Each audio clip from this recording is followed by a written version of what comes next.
Me estuvieron diciendo en los comentarios, oye, reacciona a la canción de Solitario que se llama Pseudociencias. La verdad desconocía quién era Solitario, pero aquí está la canción. Debo de admitir que escuché como un par de minutos solamente para ver de qué iba y me pareció en esos minutos bastante interesantes. No la he visto, no la he escuchado, ¿vale? Entonces vamos a ver qué nos depara el futuro. Debo de aclarar esto, que el tipo de género a mí me gusta en el sentido de punch, punch, ¿no? Entonces, bueno, para que no esté muy largo el video, vamos a ello. Yo soy el psicólogo Juan Manuel y pues nada, bienvenido o bienvenida a un nuevo video. Solitario, pseudociencia. El beat me gusta.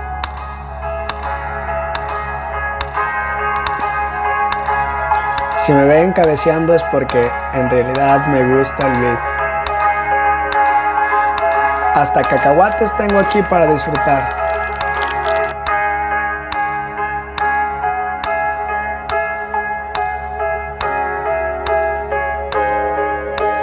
Según dicen su majestad que sana hasta mirarla, capaz de curar males mentales con la palabra. ¿Qué método científico sigue? Ninguno. Bienvenido al neochamanismo del siglo XXI. Esgrimirán falsas pruebas y dirán que me equivoco, que mi crítica está infundada y por si fuera poco, aprovechando su campo me diagnosticarán loco. Pero yo les daré datos, pues solo creo en lo que toco. Déjenme que les cuente primero una leve historia para aquellos que carezcan de datos o de memoria. Como ya dije en su día, no hay bala sin trayectoria, ni mano que no haya trazado una línea divisoria. La historia de una disciplina y su lucha dramática por ser aceptada como una materia pragmática, que por no asumirse como ciencia imprecisa y errática, osó llamarse a sí misma multiparadigmática. Una rama filosófica que, bajo su criterio, se trataba de una ciencia que no era tomada en serio, pues no seguía el método científico inherente a todo lo que es ciencia y no pensamiento corriente. Y así dio inicio una desesperada carrera por cuantificar lo que fuera sin importar la manera. Surgieron así cálculos cuyo rigor reposa en fórmulas forzadas de fiabilidad dudosa, buscando hasta debajo de las piedras esa llave. La medición intelectual pareció ser la clave. Surgieron los primeros test y bueno, ya se sabe, exhibición y percepción, no hace falta que acabe. Pero en fin, esa falacia ya me cansa más que Dios, y ya le dediqué una obra, no pienso escribirle dos, que sirva esa de guía para aquel que vaya en pos de la verdad y dígase a la falsedad adiós. Antes de comenzar con esta audaz disertación, considérese esencial la sustancial aclaración de que no toda su disciplina es para mí ficción, pero sí gran parte de ella si hablamos con concreción, principalmente la que a la salud mental atañe. Permitan que a esos pseudocientíficos los regañe, para que nadie más se dañe y que la ciencia no se empañe. Estallo en este Está muy largo el video, espero no irlo cortando tanto porque si no va a estar bastante largo. Sale. Lo primero es esta parte que dice que les va a dar con todos a esos pseudocientíficos. Me gusta, ¿cómo no? Porque debo de aclarar eso, creo que lo hice un poquito más adelante porque ya les dije que escuché algunos minutos, pero no todo es psicología. Siempre yo aquí se los he dicho que no todo es psicología y que muchas de estos son pseudocientíficas, que no siguen el método científico como lo menciona él en estas letras. Y claro, si debo hacer un punto, una aclaración, nosotros sí seguimos el método científico. Sí hay investigaciones en laboratorio acerca de teorías, pero también de tratamientos, en este caso de procedimientos, que en laboratorio se hacen para después llevarlo a lo aplicado. Pero bueno, creo que si habla de esto más adelante me meteré en esto. Pero bien, tú darles con todo. Y sí, creo que al inicio mencionaba también que era como una desesperada, se desprendió de la filosofía. Y sí, al inicio, si nos vamos un poquito a la historia, y la psicología era parte de la filosofía, era como una rama dentro de la filosofía. Pero después llegó esta parte de Wundt, ¿no? Empezarla a hacer más científica. Ya después empezaron a hacer más investigaciones y demás cosas que la volvió científica, y actualmente se sigue el método científico. Actualmente hay mucha investigación, actualmente hay muchísimas otras cosas que hacen que sí sea científica. Vale, no es una disciplina 100% exacta, pero aquí nos regimos por probabilidades, ¿vale? Por probabilidades. Si ocurre A, hay muchas probabilidades de que probablemente ocurra B, y observamos esta relación que hay. Pero bueno, para no extenderme, vamos a la letra porque está muy largo. Fuente oficial es segura, porque está sesgada por la arbitrariedad más pura, recopilando datos imprecisos sin mesura. Y aunque es verdad que pasito tras pasito avanza, la historia de la psicoterapia es una chanza, y sigue siéndolo incluyendo su punta de lanza, la cognitivo-conductual, su última esperanza, a la cual se atribuyen cualidades cientifistas. Aquí, ¿vale? Esto que acabo de mencionar, sí, se lo doy, ¿vale? Como les mencionaba, muchas pseudociencias, claro, pero dice la última esperanza, la terapia cognitiva conductual. Y voy a hacer una crítica. Inclusive, terapia cognitivo-conductual puede ser un poquillo dudosa. ¿Por qué, Juan Manuel? ¿Qué estás hablando? Vale, no me quiero meter en polémicas, pero hay, como decimos en psicología, olas en esta parte de la terapia de conducta, que son de primera generación. De ahí surgió porque probablemente habían unas cosas que falseaban de la terapia, que falseaban de esta parte de investigaciones. Dijeron, ¿dónde quedan los pensamientos, no? Vale, empezaron a meter lo cognitivo, ¿no? Como esta parte extra. Ya después viene, esta fue la segunda ola, ya después viene la tercera ola con las terapias contextuales. Como quieren, oye, sí está bien conducta, está bien la parte cognitiva, pero se te olvida también el contexto, ¿no? Esta parte contextual. Vale, entonces, actualmente podemos decir que la terapia que muestra más evidencia es la terapia de conducta. ¿Por qué, Juan Manuel, te estás regresando si esta fue la primera? Sí, porque en muchos procedimientos, tanto de la cognitiva como de la conductual, son las bases de la terapia de conducta. La terapia de conducta es base de todo lo demás. Y los conductistas radicales, no dejaron de lado los pensamientos, solamente se le da otro tipo de nombre, por ejemplo, conductas privadas, que solamente la otra persona, en este caso tú que estás viendo y yo, somos capaces de acceder a estos comportamientos, ¿sale? Solamente tú sabes lo que estás sintiendo en este momento, lo que estás pensando cuando ocurre un evento, ¿sale? Pero son comportamientos en función. Y pues esta interacción con tu contexto es como nos vamos relacionando, ¿sale? Pero bueno, no me extenderé tanto en ello, entonces sí, inclusive la terapia cognitiva en su tratamiento muestra algunas deficiencias. Por ejemplo, las terapias, esta parte cognitivas, en estos análisis, pues, por ejemplo, para la depresión, está la terapia cognitiva de Beck, está pues los psicofármacos y la terapia conductual. En este caso, la activación conductual, que es casi hecha para este tipo de situación. Las tres a corto plazo muestran un alto grado de evidencia. Pero ¿qué es lo que pasa? A mediano y largo plazo, la terapia de activación conductual es la que muestra mayor evidencia para esas situaciones. ¿Por qué? Porque hicieron investigaciones, por ejemplo, en la terapia cognitiva, qué era lo que realmente pasaba. Y bueno, esos pequeños componentes conductuales eran como pilares de la terapia de Beck, para la terapia de depresión. Entonces, si volvemos a esto, pues la terapia conductual es la que muestra más evidencia, pero cuyo contenido es más trivial que una revista. De hecho, parece la autoayuda más simplista y no aporta nada que no haya dicho cualquier realista. Pero como mis palabras no sirven de garantía, consultemos datos y dejemos la palabrería de los enfermos que son sometidos a intervención. ¿Cuál es su porcentaje oficial de recuperación? Y antes de que los terapeutas me acusen de blasfemia, tomemos por ejemplo el ejemplo de la disfemia. Veamos lo que nos dice al respecto su academia. porque mi acusación es osada y la duda previa. Los resultados no son tan nefastos, pero espera, resulta que un 80% se recupera. Aunque si hablamos de pacientes adultos, lo siento, la cifra ni siquiera supera el 1%. Sin embargo, lo segundo pocas veces se ha escuchado, pues parece que este dato no interesa demasiado. ¿Quieres saber más estadísticas? Recuerda lo que has visto. Ahora cambia disfemia por cualquier otro trastorno y listo. Porque esto que menciono, ¿qué enfermedad se lo salta? ¿Hablamos de fobia social también o no hace falta? Y si algún alienado replica que no es verdad, que me diga cuántos han curado de bipolaridad. No voy a enumerarlos todos, pero con la venia. Díganme cuántas personas se curan de esquizofrenia.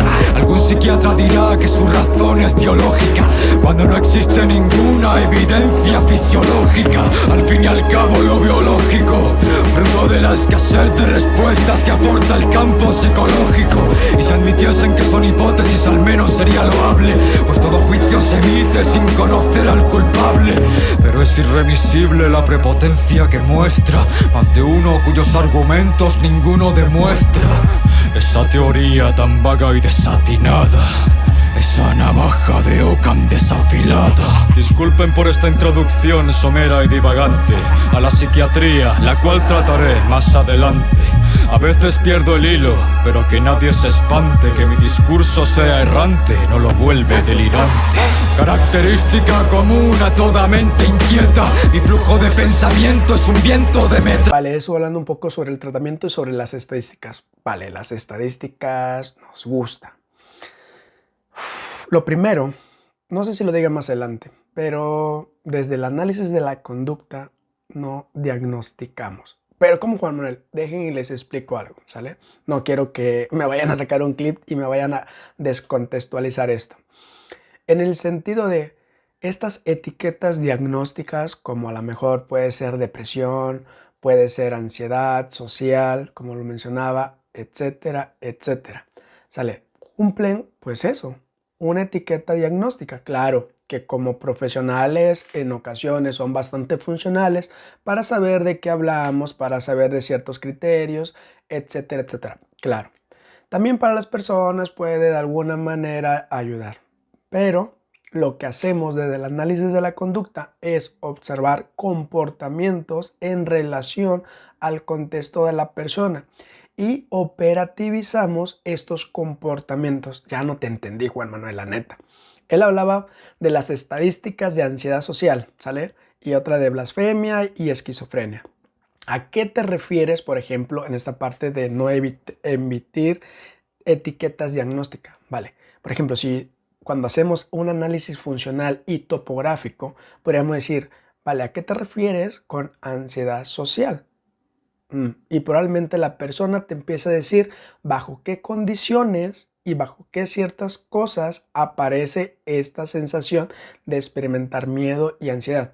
Es que Juan Manuel, cuando estoy en medio de un grupo, me da ansiedad. Es que Juan Manuel, cuando voy a preguntar algo o a tramitar algo, siento ansiedad. Es que Juan Manuel, cuando me quiero acercar a alguien, siento ansiedad. Sale, ya hablamos de componentes específicos a que la persona dice que tiene ansiedad social. Ok, y ya descompusimos esta etiqueta diagnóstica, lo operativizamos y de alguna manera empezamos a hacer estos análisis funcionales y topográficos para identificar variables o relación entre variables y poder hacer un tratamiento adecuado. Y por ejemplo, las estadísticas, probablemente en ansiedad social, no hombre, bueno, en ansiedad, en cualquier tipo de ansiedad, ahí están, muestran un alto grado de evidencia de que funciona. Los tratamientos conductuales. ¿Cómo qué tipo de tratamiento conductual, Juan Manuel? Bueno, pues exposición, tanto en vivo, en imaginación, exposición con prevención de respuesta, entrenamiento en habilidades sociales, sale a lo mejor esta parte de desmantenimiento de la rumia, etcétera, etcétera. Esos tratamientos muestran un alto grado de evidencia en personas con ansiedad, ¿sale? Pero bueno, ahí están las estadísticas. Galleta, no importa las vueltas que desee llegar a la meta, y el oyente dará fe cuando escuche la obra completa. ¿Y qué hacemos cuando la propia mente nos arresta? La psicoterapia se erige como respuesta, una propuesta muy prometedora y deshonesta que contrasta con su alta inutilidad manifiesta. Y antes que nada calmen su estúpida euforia, que no estamos hablando de una depresión transitoria, ni de trastornos de ansiedad temporal, nada de eso. Hablamos del trastorno profundo que llega al hueso, pues parece estar de moda diagnosticar con ahínco, y gran parte de la culpa la tiene el DSM-5. Ahora todos son enfermos, incluso el que se masturba, y la campana de Gauss ha perdido su forma curva. Ahora es una línea recta, ya no existe el punto medio, y parece ser tendencia a ser un loco sin remedio. Ya no hablemos de los medios y su absurda propaganda, noticias sin criterio, amarillismo en cada tanda. Resulta que ahora quien usa el móvil es un adicto. Yo les propongo un modo de afrontar este conflicto. En vez de patologizar su racional consumo, vuelve al monte y comunícate con señales de humo. Pero si hablamos de trastornos que sean de verdad, aquellos que constituyen una seria enfermedad, no aquel que se dice enfermo por cualquier banalidad. Me voy a parar para hacer un pequeño comentario. ¿Sale? Él hablaba del DSM y que ahora parece que todo mundo es un enfermo. Él usaba, ¿no?, esta palabra de enfermo y loco. Y lo digo entre comillas porque no vemos a las personas enfermas ni mucho menos locas. Hablaba de esto, sale de que prácticamente en la sociedad pues patologizamos comportamientos. Sale de que él hablaba del móvil, que si ahora utilizas mucho el móvil, pues ya prácticamente en el DSM pareciera que es un comportamiento anormal, inclusive el masturbar, etcétera, etcétera, como él lo menciona.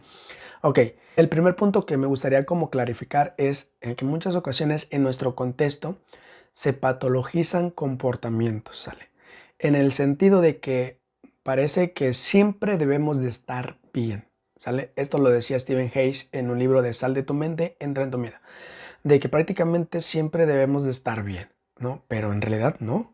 Hay situaciones en nuestra vida en la cual vamos a estar triste, en la que probablemente sientamos ansiedad, sientamos miedo, sientamos incertidumbre y puede ser lo más normal, ¿sale? Ahora, de eso a tener un trastorno de ansiedad, a eso a tener un trastorno depresivo, pues hay una distancia.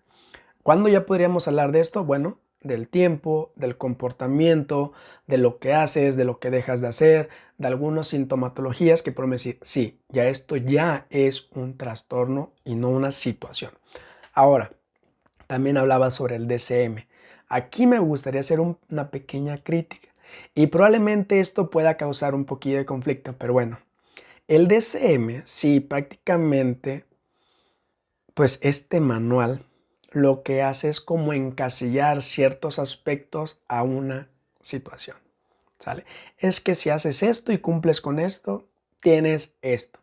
Y te pasa como estudiante, por ejemplo, yo cuando lo leí, cuando era estudiante, decía, oye, yo tengo este tipo de trastorno, oye, yo tengo este tipo de trastorno, ¿sale? Porque los criterios nuevamente eran como de, oye, yo hago este tipo de comportamientos, pero desde el análisis de la conducta, de alguna manera emitimos juicio hacia el DSM referente a esto. Porque esto lo hace como de manera muy general y entiendo el por qué, obviamente. Pero lo que hacemos en análisis de la conducta es observar nuevamente esta interacción que hay tu organismo con tu contexto. ¿Qué es lo que está pasando? Topográficamente, ¿qué estás haciendo? Funcionalmente, ¿para qué estás haciendo esto? ¿Sale? Y empezamos a hacer correlaciones entre ciertos estímulos para ver qué es lo que está pasando, ¿sale? Y hacemos una evaluación de manera ideográfica, ¿sale? En el sentido vamos a evaluarte a ti, tus condiciones conductuales y contextuales para ahora sí determinar qué es lo que está pasando. Y no emitimos estas etiquetas diagnósticas, sino comportamientos. Los operativizamos y a partir de ahí podemos hacer cosas muy diferentes, ¿sale? Entonces, yo también haría esta crítica al DSM de que prácticamente todo puede parecer un trastorno, pero no. Vale, continuamos con esto porque si no va a estar muy largo. que llama depresión a su breve infelicidad.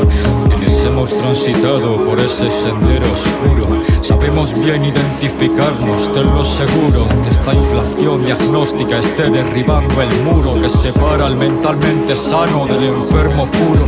Podremos comprobar de forma fáctica y empírica el fraude que conforma la actual psicología clínica. Su falso tratamiento se extiende de forma vírica, mientras nos hacen pasar una farsa por verídica. Pero he de dar a dos verdades más forma de rima a favor de la funcionalidad de esta pantomima. La primera, el apoyo emocional que proporciona. La segunda, su utilidad en niños no decepciona.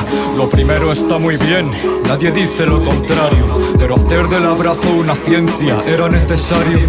Como servicio me parece fabuloso su existencia, pero si eso es una ciencia, la ciencia está en decadencia. A las cosas por su nombre, no me vengan con patrañas extrañas, porque a este libre pensador nadie le engaña tan fácilmente, así que sé prudente o daré caña a todo incongruente que argumente tan vil artimaña. Respecto a la segunda, mejor que se tome asiento, procedo a darles una clase más que un argumento. Recomiendo a todo oyente presente que se haya atento, porque no puedo decirlo más claro, tal vez más lento. Si la terapia en adultos no sirve, surge una duda. Entonces a los niños, ¿cómo es que sí les ayuda? Seguro que a más de un detractor se le ha puesto erecto, solo con imaginar mi razonamiento incorrecto. Vamos, piensa y usa tu capacidad mental. ¿Cuál es del niño la característica fundamental? Primero hay que comprender qué es lo que tiene de especial, lo cual pasa por determinar su factor diferencial. ¿Y qué diferencia al niño del adulto?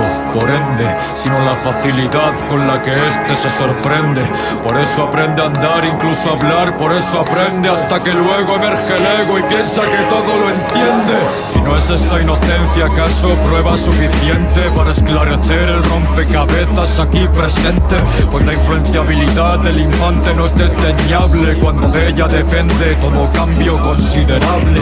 El sesgo de autoridad del psicólogo se fusiona con la influenciabilidad del niño que no se cuestiona, solo escucha y sigue los pasos de la otra persona. Y en la mayoría de casos el caso es que le funciona. Y ese ínfimo reducto de adultos que en teoría son curados mediante este modo de psicología corresponde a la confianza que pusieron, nada nuevo. O ahora vamos a ignorar también el efecto placebo. ¿Pero qué significa que se han curado? Me pregunto. Empecemos por aclarar este asunto. En breve saldremos de dudas, aunque ya barrunto que los datos que nos han proporcionado son presuntos. Según nos informa esta ciencia tan poco fiable, no hay ningún acuerdo establecido de las variables que han de utilizar para evaluar de forma razonable si el paciente perdió el tiempo, si la cura fue viable. ¿Y sabes en quién reposa esta responsabilidad? ¿Cuál es la mano última que va a dictaminar quién va a afirmar o a desestimar el éxito de esta? El propio terapeuta sirva esto como respuesta, cuando según los datos que tengo recopilados, los efectos de la psicoterapia son moderados. Datos oficiales yo no me los he inventado, aunque pueda parecerlo por su cariz descarado. Cito. Y en los que se curan de trastornos mentales es normal la permanencia de síntomas residuales. Síntomas residuales, pero ¿qué es esta locura si estamos suponiendo que el sujeto alcanzó la cura? Esto no es más que una forma fraudulenta de negar su inutilidad, así que no intenten justificar lo que es por definición. Vale, está hablando nuevamente del tratamiento y de esta parte de, pues, él habla de cura. Y lo primero que debo decir aquí es que no curamos, ¿sale? Eso es algo, porque curar esta parte médica, obviamente dan medicamentos porque algo, a lo mejor observable, en este caso a lo mejor una herida, a lo mejor algo del hígado, del corazón, etcétera, etcétera, curas, ¿sale? Pero eso es médico. En lo psicológico no puedes hablar de cura porque nos estaremos metiendo en esta terminología médica, ¿no? Sino, pues, esta serie de componentes que la persona haga para que mejore su calidad de vida, extinga algunas respuestas que le están causando malestar en su vida y obviamente aprenda nuevas formas de relacionarse con su contexto y con esas situaciones que le generan malestar. ¿Sale? Entonces, curar, no. aprendemos ciertas herramientas, ciertas habilidades.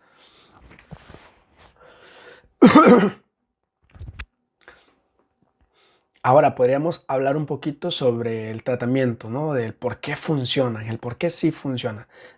Hay una investigación, no recuerdo el nombre, pero se los dejaré por aquí, de hace mucho tiempo de este autor, en el cual mencionaba esto, de que había investigaciones con personas que habían asistido a psicoterapia, en este caso más corte psicodinámico, con aquellas personas que no habían ido a psicoterapia. ¿Y cuál fue la respuesta? ¿Cuál fue las conclusiones a las que llegaron? Que prácticamente a largo plazo no había ninguna evidencia de que las personas que habían tomado psicoterapia, en este caso psicodinámica, tuvieran mejoras. Estaban igual las personas que habían tomado psicoterapia y las que no habían tomado psicoterapia. ¿Sale? Eso es una parte. Esto sí lo debo dejar claro porque no toda psicoterapia muestra evidencia científica. No toda psicoterapia con su tratamiento muestra un alto grado de evidencia. No funciona el por qué funciona. Mientras hay otras terapias que sí muestran un alto grado de evidencia y muestra qué componentes en específico son los que se ponen en marcha para poder determinar por qué funciona. El por qué funciona esto. ¿Por qué funciona esta interacción verbal que hay en el consultorio que hace que el paciente cambie? ¿Vale? Y estas funciones verbales las han estudiado. Por ejemplo, la doctora en psicología María Jesús Frotzán ha estudiado estas funciones verbales, estas funciones de cómo se ponen en marcha en consultorio para que esta persona cambie. Entonces, como podemos ver, sí hay criterios, sí hay investigaciones del por qué funciona y hay terapias que sí funcionan, ¿sale? Como la terapia de conducta, como ya les dije, a ciertos trastornos, ¿sale? Porque ojo, también esto es importante clarificar, no toda psicoterapia funciona para todos los trastornos. ¿Qué quiero decir con esto? Hay tratamientos específicos para cierto tipo de situaciones. Por ejemplo, las terapias que muestran alto grado de evidencia para la ansiedad, por ejemplo, es la terapia de exposición. El tratamiento que muestra un alto grado de evidencia para los trastornos depresivos es la terapia de activación conductual. Ahora, en niños, con lo que mencionaba, hay muchas investigaciones en terapia de modificación de conducta para modificar ciertos comportamientos conductuales. Por ejemplo, en niños con autistas, la terapia conductual pues muestra un alto grado de evidencia para mejorar y ayudarle en su calidad de vida. Y así con otras situaciones de índole psicológicas. Entonces, ahí podría ser esta aclaración, ¿sale? De que sí hay unas psicoterapias que no funcionan y hay otras psicoterapias que sí funcionan. Y que también esto depende mucho de psicoterapeutas, pero también del consultante y también del mismo contexto. Hay una serie de factores ahí que también juegan, ¿sale? Ok, dicho esto, continuamos porque le digo, está largo. Una mentira colosal. Si hablamos de cura real, esta no puede ser parcial. Nadie se cura si aún perdura la dolencia, porque su disminución no significa su ausencia, y menos la disminución derivada de la creencia del sesgado terapeuta y su exitosa conveniencia. Para aquel que no comprenda el poder de la Ojo con esto, ¿sale? Que no significa la ausencia de no sentir malestar, a lo que él mencionaba. Por ejemplo, desde la terapia de aceptación y compromiso, es justamente esto de las situaciones van a estar.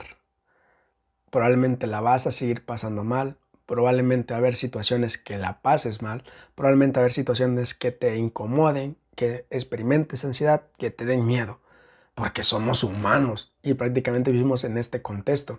Es lo más natural. Pero como me lo mencionaba, por ejemplo, un psicólogo de nombre José, decía desde la terapia de DBT es no meterle más dolor al dolor. Es justamente eso. Saber de que hay situaciones en tu vida que vas a experimentar eso y es lo más normal.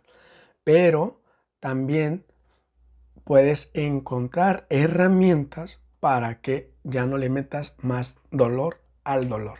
No sé si me explico.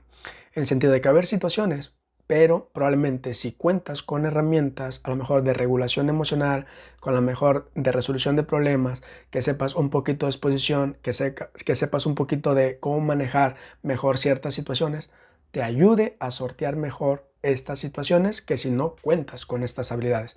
Entonces ahí, eso es importante que lo aclare, ¿no? De que el malestar va a estar, porque somos personas y estamos en este contexto llamado vida y van a ocurrir muchas cosas y no podemos modificar todo esto, porque es lo más natural. Pero sí podemos hacer cosas al respecto para que ya no siga doliendo tan intenso, sí, por así decirlo, para no meterle más dolor al dolor. Bueno. Gestión, volvamos al asunto del que antes sí te menciono, acerca de los niños y su fácil curación. Contraste a los adultos y su escasa proporción. A ver los hilos por supuesto, y el por qué se da esto. Ahora mismo te lo contesto. Entiendo que resulta un tanto chocante a la masa. Hablemos de esa influenciabilidad y en qué se basa. Si entendemos el funcionamiento cognitivo y que todo cambio psíquico que se da es volitivo, no es la voluntad del individuo sustantivo, al igual que toda acción es inherente a su motivo. Si no hay voluntad, ningún cambio es asequible. De ahí que un psicópata se cure sea imposible, porque ¿qué sentido tiene para un sujeto impasible someter su voluntad a la voluntad del sensible? Por tanto, sabiendo la influencia del querer, bajo qué ignorancia se le resta importancia al creer. Si creer es una forma de voluntad tan potente que es capaz de convencer de poder ver al invidente, lo cual no es otra cosa que darle una idea de opción y asumirla antes de presenciar su comprobación. De este modo el creyente modifica su concepción y su mente cambia con tal de adecuarse a su aserción. Si no prevés la conclusión, préstame atención, te lo explico por si aún no lograses ver la conexión. Si los cambios producidos solo cuestión de fe son, ¿qué diferencia hay entre su terapia y la religión? Y así como tras la terapia alguno se ha curado en virtud de la confianza en esta que ha depositado, hay creyentes que gracias a su fe se han recuperado, y esto no significa que el milagro esté demostrado. Y mientras el psicólogo interpreta su papel, en el que el tratamiento es Dios y el cura pasa a ser él, aunque al menos ningún sacerdote llega a ser tan pillo, porque en su consulta son 50 euros de cepillo. Cada uno es libre de hacer lo que quiera, no le rujo a quien guste pagar por un confesionario de lujo. Cada cual que escoja, no quisiera yo ejercer influjo, sino más bien informar a quien antes no lo dedujo. Dirán que me equivoco de poco. Vale, vamos a hablar de esto. ¿Qué diferencia hay entre la religión y la psicoterapia? Porque dice prácticamente que es lo mismo y nosotros somos unos charlatanes. No, es prácticamente lo que él menciona en esta canción. Vale, pues hay muchísimas diferencias. ¿Por qué dices? Porque algunos se curan, y vuelvo a utilizar la palabra curan, no con su fe. Vale, pues pasa que todos nosotros, de acuerdo al contexto, de acuerdo al ambiente, de acuerdo a qué contexto hemos vivido, pues vamos generando ciertas reglas verbales, cierto tipo de creencias, ¿sale? Por ejemplo, probablemente para una persona que crea en Dios, que esté en un contexto en el cual se le ha inculcado a Dios, tenga cierto tipo de reglas acerca de esto, ¿no? Acerca de Dios, acerca de que Dios es bueno, acerca de Dios todo castiga, acerca de que Dios puede ser malo, acerca de que si haces esto es malo. Y un sinfín de reglas verbales que la persona puede tener acerca de Dios. Sale, acerca también de la religión, obviamente. Bueno, cuando entonces esta persona a lo mejor acude con esta parte, a lo mejor, no sé cómo se dice, párroco, cura, no sé, y a lo mejor en esta interacción volvemos funciones verbales, lo que dice María Jesús Frotzán, en esta interacción, ¿qué ocurre? No sabemos. Probablemente en este caso el cura diga una función verbal de castigo a ese comportamiento en específico, y probablemente sumándole a esta regla verbal de que esto es malo, que esto es mal visto por Dios, el comportamiento o ese comportamiento a lo mejor se extinga. Y dices, ¿qué ha pasado? ¿Fue Dios? ¿Fue el cura? Entonces, cuando observamos lo que realmente ocurre, observamos componentes, ¿sale? Entonces, nosotros sabemos el por qué sí funciona, ¿sale? A lo mejor en esta interacción hubo esta función aversiva a ese comportamiento, sumándole a estas reglas verbal, sumándole en que en el contexto ocurra algo aversivo. Oye, probablemente a lo mejor lo modificarías y a lo mejor ocurrió eso. Ahora, porque a lo mejor otras personas sin necesidad de ir a psicoterapia tienen un cambio. Bueno, sumándole la propia historia personal de la persona, sumándole las propias habilidades de la persona, imaginemos. Probablemente habrá personas que en algún momento sufrieron un accidente automovilístico, ¿sale? Y esas personas, tú dices, ¿por qué esta persona sí tiene estrés postraumático y esta persona no tiene estrés postraumático? ¿Qué ocurrió? ¿Sale? Con personas normales podemos decir, ¿qué ocurrió? Pero ya como psicólogo y observar componentes y observar demás, puedes entender. Entonces, esto, imaginemos esta persona, una persona, Juan, tiene habilidades sociales, tiene buenas habilidades de afrontamiento, tiene buenas habilidades de regulación emocional y sumándole a esto algo importante, Juan, a pesar de miedo de volverse a subir a su carro o a otro carro, de manera gradual se va subiendo. Juan de manera gradual empieza a lo mejor a irse en taxi primero, después de manera gradual empieza a ir de copiloto, a lo mejor de manera natural después empieza a manejar. Y Juan en algún momento ya no tiene estrés postraumático, ahora maneja perfectamente su carro nuevamente y antes no. ¿Qué ha pasado? Ahora Manuel no tiene tantas habilidades de regulación emocional, pero de alguna manera cuando va o repiensa que va de alguna manera a trasladarse de sitio, dice, no quiero ir, no quiero transportarme, siento que me va a dar un ataque de pánico si lo hago. O cuando iba en el autobús, de repente me empezaron a llegar las escenas y lo que hice fue bajarme y regresarme a casa.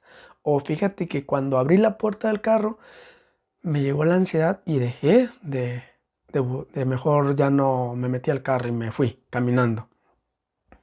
¿Cuál es la diferencia? ¿Por qué uno sí y por qué otro no?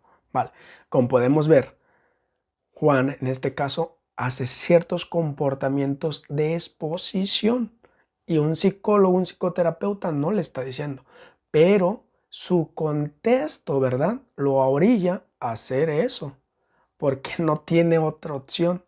Y de manera natural, sin saberlo, él está llevando un procedimiento de exposición, ¿vale? Un procedimiento de extinción a esas respuestas fisiológicas y por lo tanto se va a habituar tarde o temprano a ese estímulo que le genera ansiedad. Y Manuel por su parte no.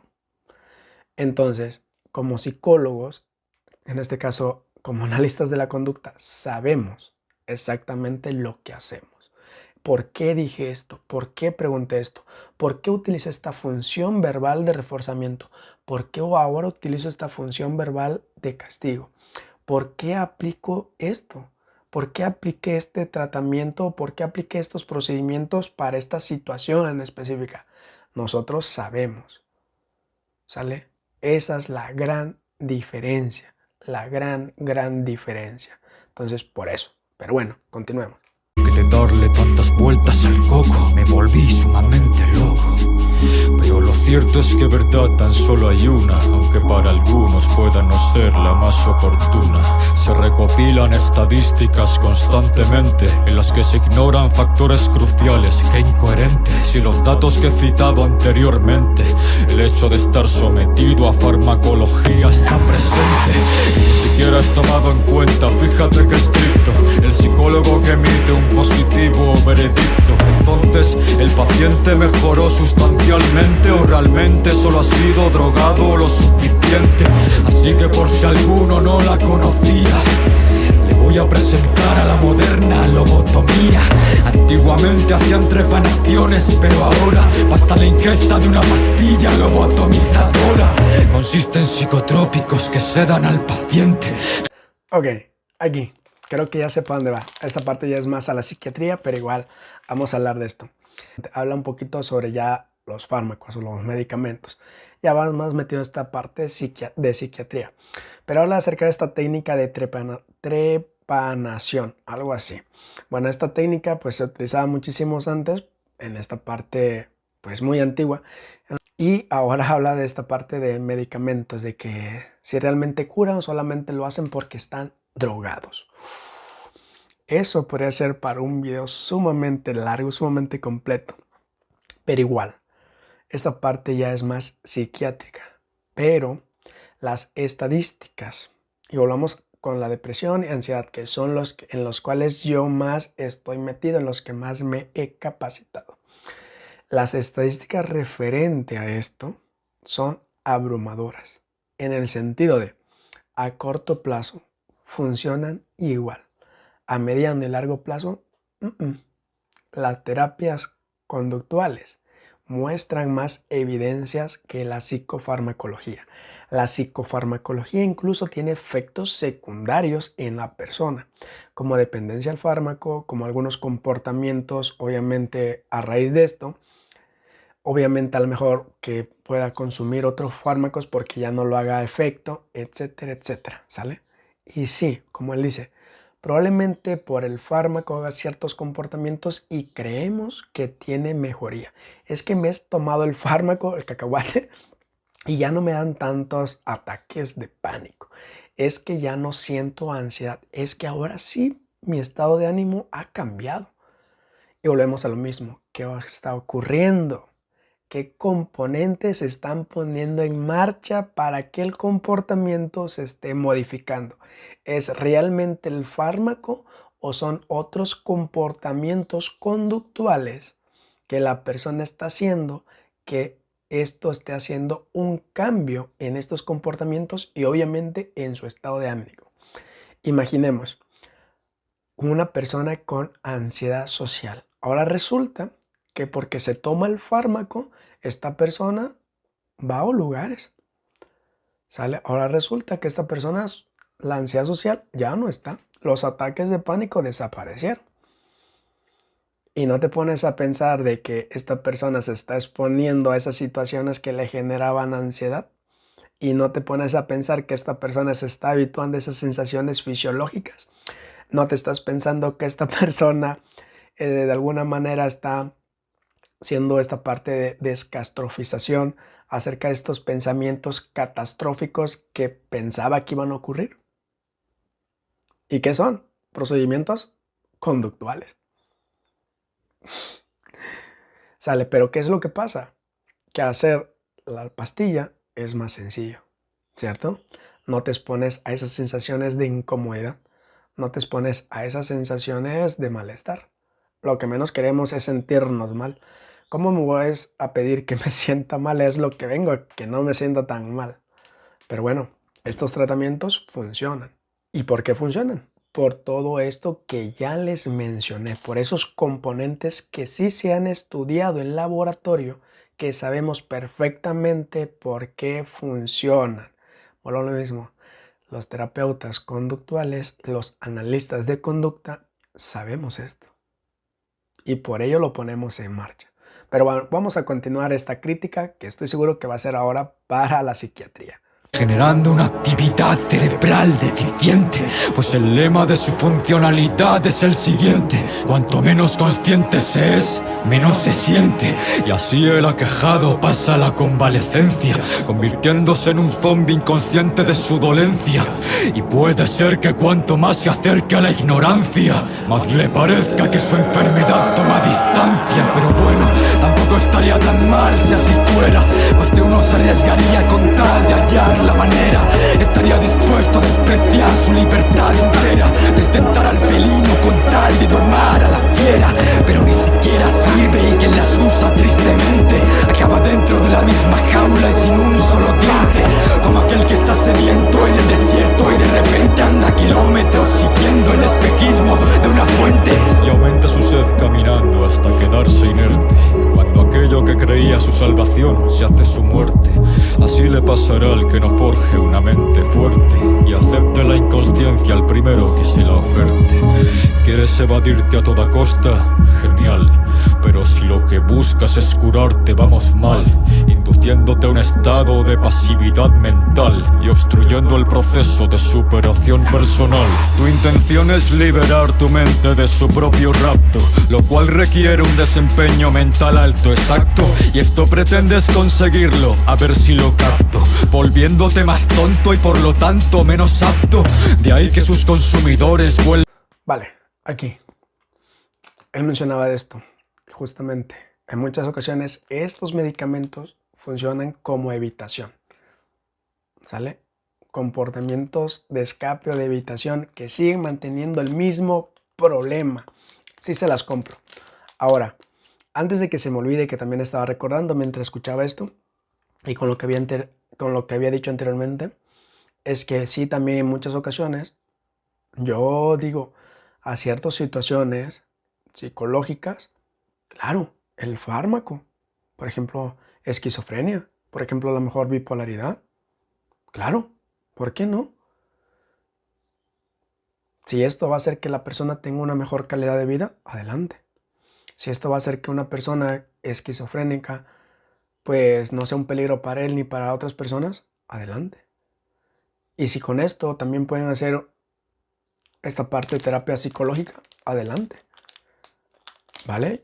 En eso sí se las doy, en eso sí se las compro.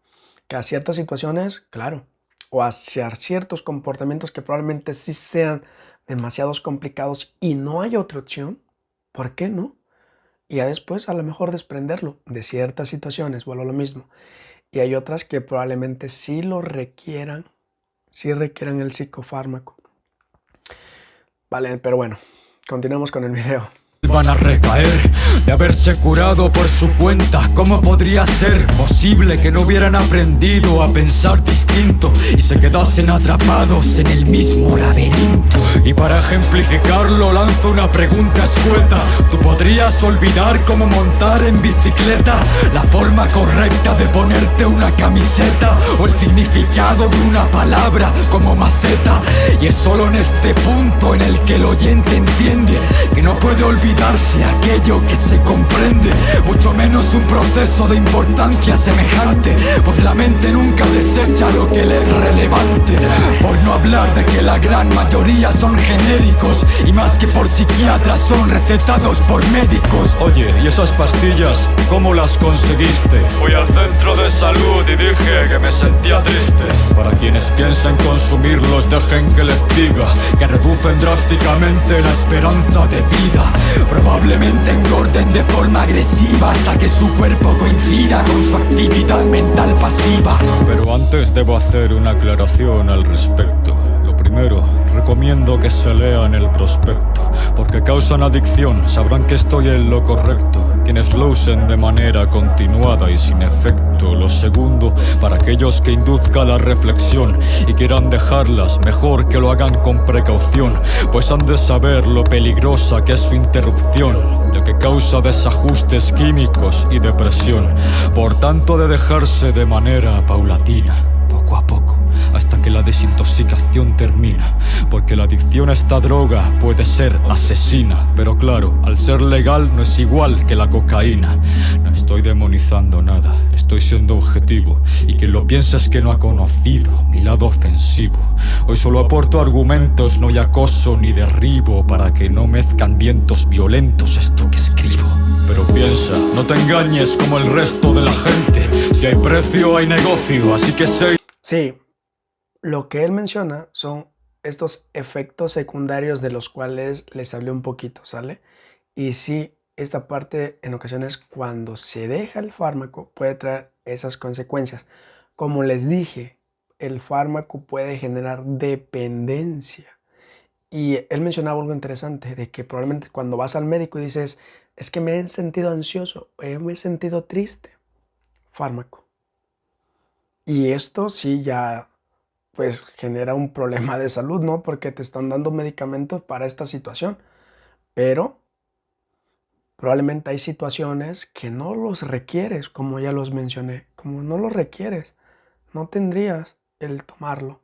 Sale que hay otras cosas, otras terapias que muestran un alto grado de evidencia que funcionan. Pero bueno, ya no meteremos tanto porque sí, está demasiado largo.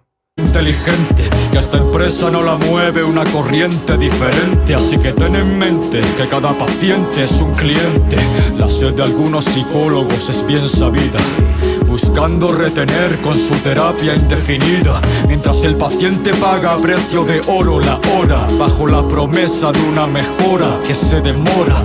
He conocido a miles con mi trastorno y repito, muchos de ellos siguiendo un tratamiento infinito, y el resultado cero. Debo más que necesito componer esta obra y evidenciar su chiringuito. No imaginas la impotencia que me da verlos así, sobre todo a mí, porque yo también estuve allí, regalándole dinero a un charlatán del Se lo compro. Es lo que él dice. ¿Por qué?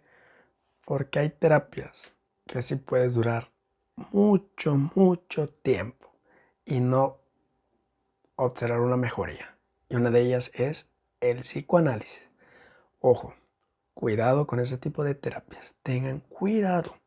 Al cuarto, hasta que desarrollé mi propio método en mi cuarto. Ahora mira esos psicoterapeutas de pacotilla, tratando los trastornos como una cosa sencilla. Pero analiza sus vidas y entonces te darás cuenta, ya que aquí es predicar, no dar ejemplo lo que cuenta. Bienvenido a la irónica consulta de Verónica, que asegura poder curar tu depresión crónica. Pero, ¿y si te digo que quien te lo aseguró lleva 10 años deprimida y jamás se curó? ¿Cómo puedes pretender ponerte a ayudar personas que tienen los mismos problemas que tú no solucionas?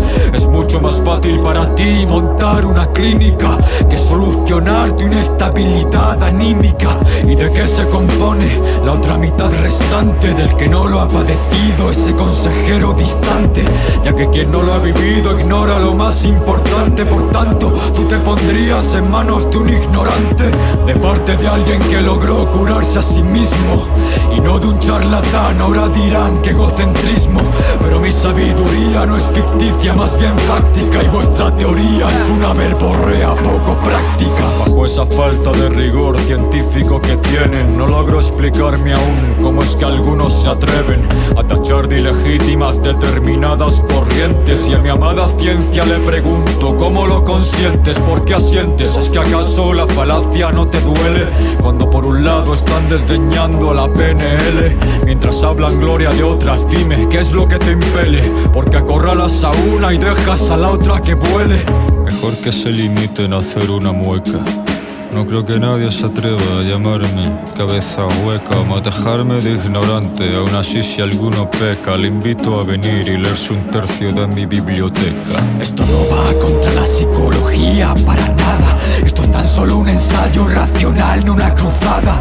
Esto es contra algunos puntos y su asunción como ciencia. Arbitraria selección sin distinción de la creencia. Y ahí mi ponencia, pues sería un acto de indecencia. Sabiendo lo que conozco, negarme a su transparencia. Lo siento por algunos si el negocio se les chafa, si enriquezco vidas a costa de arruinarles la estafa. Me limito a hablar de la psicoterapia en este caso. Yo veo tanto que he olvidado, que gota ha colmado el vaso. Si no te ha quedado claro, dale a esta obra un buen repaso y no veas su imperfección bajo el prisma de tu retraso. Y por supuesto que tiene miles de logros y de aciertos. No voy a negar a los vivos tan solo porque haya muertos. Lo cierto es que de momento su eficacia no resulta.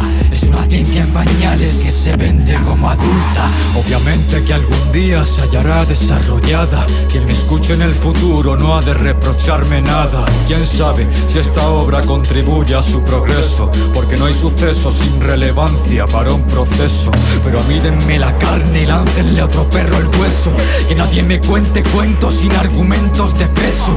Tal vez mi obra os sepa amarga por ser larga hasta el exceso. Siento si mi letra carga y se carga tanto sin seso. Aquí acaba para el sujeto promedio que lo ansía. Vuelvan a escuchar su predilecta música vacía.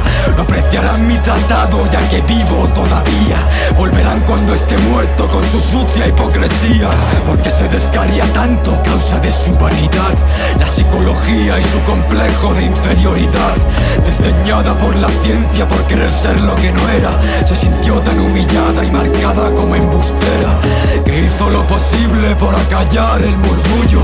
Trató de travestirse y asirse a lo que no es suyo, y con falda corta pero largo orgullo, más bien parece un badajo porque por debajo le cuelga el capullo. Es tan claro que la clave está en la voluntad y el ego, que quien no lo quiera ver es porque se empeña en ser ciego. Me retiro, aparto el dedo del gatillo y cierro el fuego, aunque la llama que aquí prendo va a seguir ardiendo luego. Vale, antes de dar mis conclusiones, unas líneas que él mencionaba de cómo hay psicólogos que ni siquiera ellos mismos se pueden como tratar.